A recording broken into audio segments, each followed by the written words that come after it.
गुजरात के माजलपुर में 5वें राउंड की गिनती पूरी हो गई है, जिसमें बीजेपी 9,877 वोटों से आगे चल रही है। कांग्रेस के भीखा भाई रबारी पीछे चल रहे हैं। बीजेपी के सतीश पटेल को मिले हैं 15,981 वोट और कांग्रेस के भीखा भाई को मिले हैं 6,104 वोट। तो गुजरात में तो बीजेपी प्रेम लगता है जनता का अभी भी जारी है। ब्रजेश, बिल्कुल, ये बड़ी रिसर्च की बात है कि जैसे बीजेपी गुजरात में उन्होंने अपना झंडा गाड़ के बैठ गए हैं और लगातार बाई इलेक्शन तो बहुत बड़े पैमाने पे जीते हैं और सरकार जिस तरीके से लगातार बन रही है, तो अमित शाह जी ने किसी से कहा भी था जब मध्य प्रदेश में एक बार चुनाव हार गए थे कि कैसे आपका संगठन है, हम तो जहाँ जाते हैं तो हारते नहीं हैं, लगातार जीतते ही रहते हैं। और गुजरात का उन्होंने उदाहरण दिया था।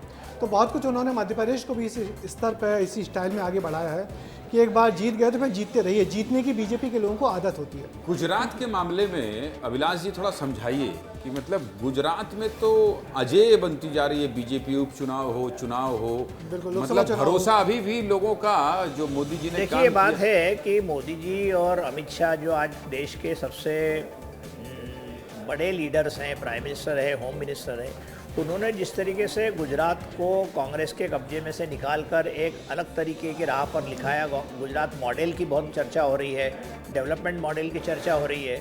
मैं अभी उसमें सूरत की बाढ़ या बाकी जगहों में जो बाढ़ आई है और जिस तरीके से वहाँ पर तकलीफ़ों का सामना करना पड़ रहा है उसको बीच में नहीं लाना चाहता, लेकिन चुनाव के बाद में ये अभी माना जा रहा है कि गुजरात में भारतीय जनता पार्टी का कोई अल्टरनेटिव अभी तक नहीं है और उसी के चलते ये जो अभी के जो उपचुनाव है उसमें यदि भारतीय जनता पार्टी जीतती है, जो कि जीतने जा रही है, तो कोई बहुत आश्चर्य वाली बात नहीं है। जब तक हम पत्रकारों को जब तक उलटफेर वाली राजनीति नहीं समझ में आती दिखती है, तब तक राजनीति में कोई बहुत ज़्यादा मज़ा नहीं है। यदि मान लीजिए आज भारतीय जनता पार्टी सब कुछ होने के बाद भी दतिया में जीत जाती है, बिहार में जीत जाती है, गुजरात में जीत जाती है, दीगर जगहों पर जीत जाती है, तो ठीक है।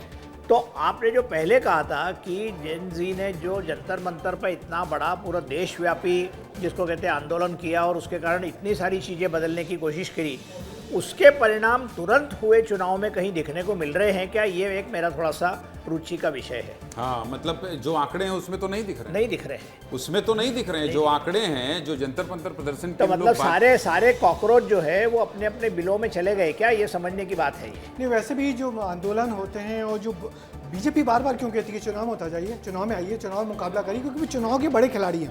चुनाव में बीजेपी को, चुनाव एक अलग लेवल का खेल होता है, अलग पिच होती है। आप क्रिकेट के व्यक्ति एक अलग पिच होती है, अलग अलग ग्राउंड होता है और उस पिच पे खेलना खिलाड़ी को ही आता है, जो बीजेपी बड़ी खिलाड़ी है चुनाव की। चुनावी राजनीति में कैसे मुकाबला करेंगे आप लोग, अविनाश जी? देखिए, चुनावी राजनीति में मुकाबले के लिए सिर्फ और सिर्फ ज्ञानेंद्र जी जनता ही आपके साथ होना चाहिए।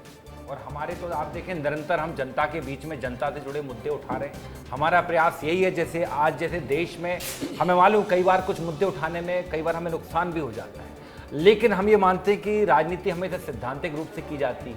राजनीति हमेशा अपने सिद्धांतों पर की जाती है, जनहित के लिए की जाती है।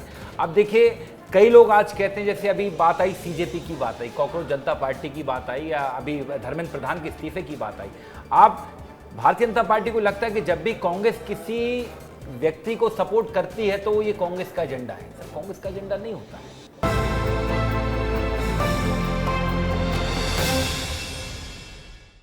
हमने धर्मेंद्र प्रधान का इस्तीफा शुरुआत से मांगा, उसके बाद नहीं, अभी दतिया में रहिए, जब